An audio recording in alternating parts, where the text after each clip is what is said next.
Hello বন্ধুরা, শুভ সকাল। কেমন আছে সবাই? দেখো, আজকে আমি একটা নর্মাল রেসিপি তোমাদের সবাইকে দেখাচ্ছি। এই যে পটলগুলোকে আমি লম্বা লম্বা করে পিস করে নিয়ে ভালো করে ভেজে নিচ্ছি। আর একটু ভাজা হবে, এখনও ভাজা হয়নি। আর এদিকে আমি এটার মধ্যে নিয়েছি সাদা সর্ষে, টমেটো, পেঁয়াজ, আদা, রসুন আর লঙ্কা, দুটো লঙ্কা। এটাকে আমি এখন পেস্ট করে নেব। পটল ভাজা তেলের মধ্যে তেজপাতা দিয়ে দেবো আর একটুখানি জিরে দিয়ে দেবো।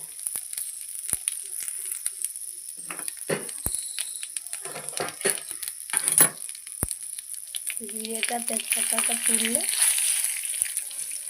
এবার দিয়ে দেবো মশলাটা। এই দেখো, মশলাটা হয়ে গেছে।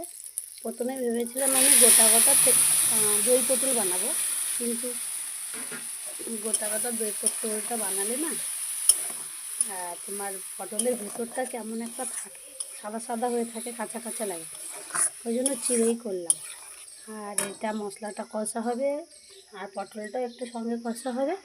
আর আমি এদিকে দেখো এর মধ্যে একটু দই, ওই মশলার মিক্সারটার মধ্যে একটু দই ফেটিয়ে নিয়েছি।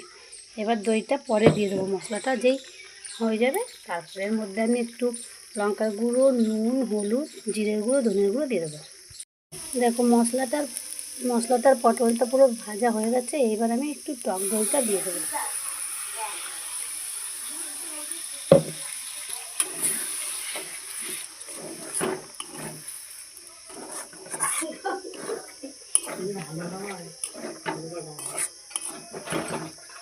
একটু জল দিয়ে আমি এটাকে আরেকটুখানি কষিয়ে নেব। একটু ভালো করে ফুটবে আর জলটা আর একটু টানবে, তারপর একটু চিনি আর হালকা একটুখানি গরম মশলা দিয়ে নামিয়ে দেবো। এরকম করে বানিয়ে একবার দেখবে বাড়িতে, খারাপ লাগে না, ভালোই লাগে মোটামুটি। ঠিক আছে, টাটা।